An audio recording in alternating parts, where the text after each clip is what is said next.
All right, just two quick items for all of you at the top.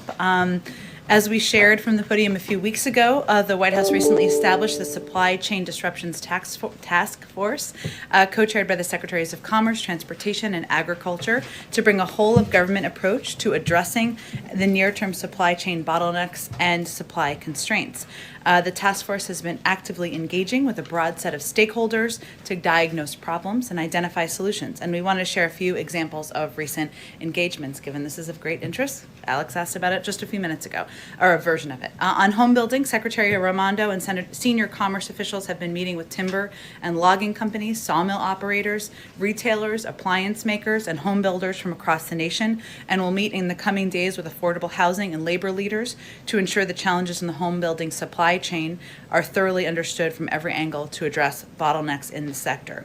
On semiconductors, which affects many industries, including everything from autos to everyday electronics around our homes, Secretary Raimondo has continued to bring together semiconductor producers and users to build trust, improve transparency, and facilitate data sharing. Since March, the Commerce Department has supported nearly $75 billion in direct investments from both U.S. and foreign businesses and domestic semiconductor manufacturing.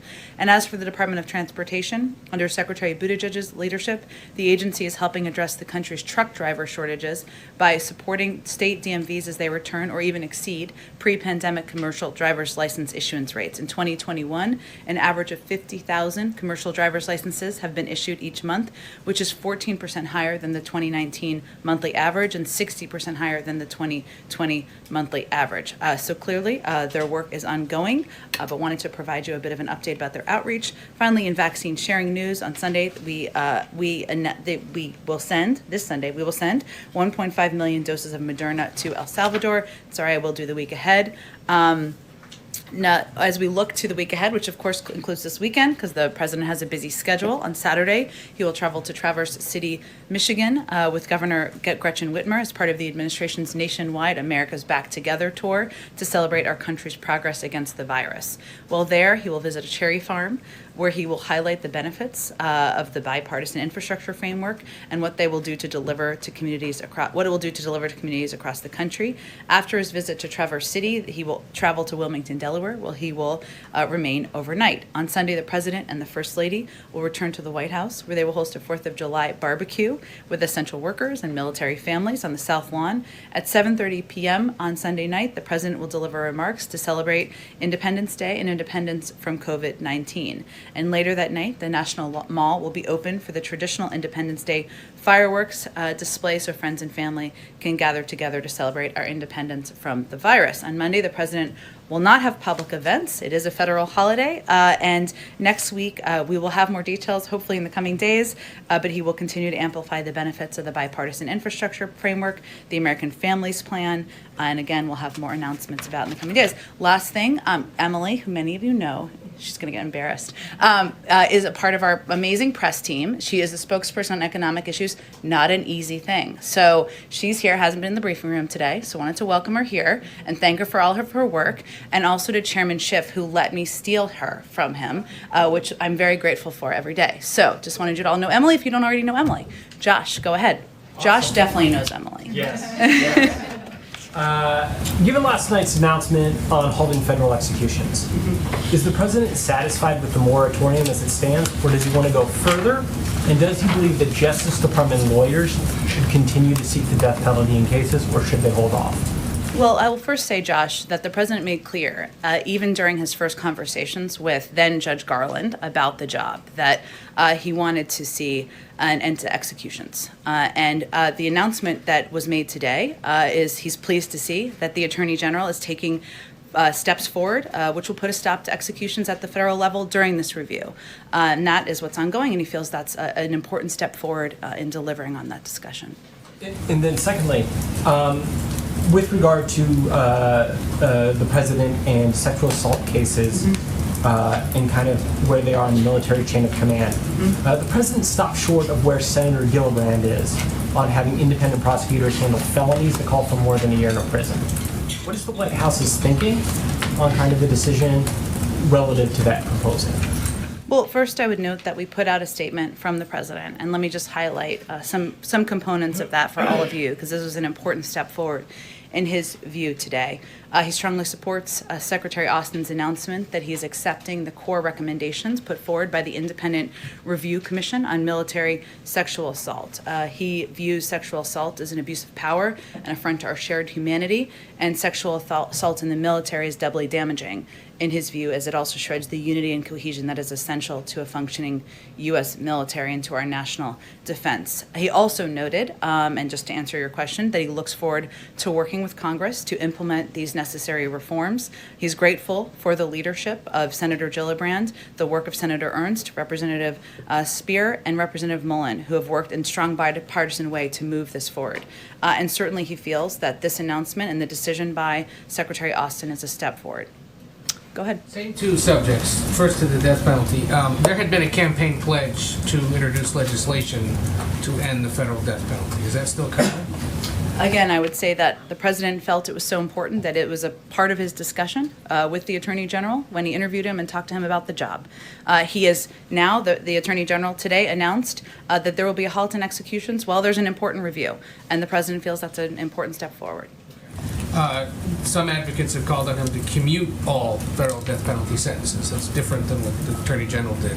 Has there been any discussion of doing that? There's a review that was just announced. I don't expect that we would speak to that while it's ongoing. And then on the sexual assault report, it found in part, I'm just going to quote here, a wide chasm between what senior leaders believe is happening under their commands and what junior enlisted service members actually experience. As a result, trust has been broken between commanders and the service members. It's a scathing vote of no confidence on a predominantly male military leadership. And I'm just curious, in his discussions with the Secretary of Defense or with uniformed leaders, if he, the president, has talked to these guys at all about the fact that this persists and is now called out in this report. Well, he's certainly spoken with Secretary Austin about it. He's spoken about publicly about his concern about what he's seen and the reports of sexual assault in the military that have were happening, of course, long before he became president. And he also called out in a statement today, he wanted to recognize the experience of our service members who've survived sexual assault and the bravery of those who've shared their stories with the world and advocated for reform, which is something he felt was important to note and call out today. I would also note that Secretary Austin, in coming out and accepting these core recommendations, is taking an action step to change and hopefully change the course of what we've seen over the last several years, something the president certainly applauds and supports. But it's going to take until at least 2023 to get much of this implemented. And we've got a bill in the Senate that has 60 votes at least. It's bipartisan. Is there going to be a push by him to say, yes, let's do this? It's another example of bipartisan cooperation. It addresses this issue. Well, Ed, Why not come out and endorse it? he noted in his statement that he looks forward to working with Congress to implement these necessary reforms and to promote a work environment that is free from sexual assault and harassment for every one of our brave service members. And yes, it is also the military, the leadership in the military, Secretary Austin, someone the president nominated and works with on a daily basis, who accepted these recommendations, and they need to be implemented. That will take some time, but that's a forward step that was taken by our own military. Go ahead. First, some housekeeping, if I can quickly, that we saw all the debris when we arrived here at the White House earlier today. The President and First Lady were back at the White House when the tornado warning was in effect yesterday. Where did the President and First Lady shelter during the tornado warning? That's a great question. I know I don't know if they were back from their trip yet, or if they were arriving shortly back from their trip. They were here at the White House. I don't have any more details on whether they were moved. Would you follow up for us possibly? I'm Let us happy know if they to. had to go Sure. elsewhere on that. Let me ask you, as we head into July 4th very quickly, obviously the White House has said repeatedly that shots are safe, they're effective, they're available, but obviously many states with the lowest vaccination rates are governed by Republicans right now. What risk does the White House believe those pockets of non-compliance might pose to other Americans, to the rest of the country right now? Well, I think the guidance from medical experts is very clear. If you're vaccinated, you're safe. If you are not vaccinated, you're at risk of getting the virus.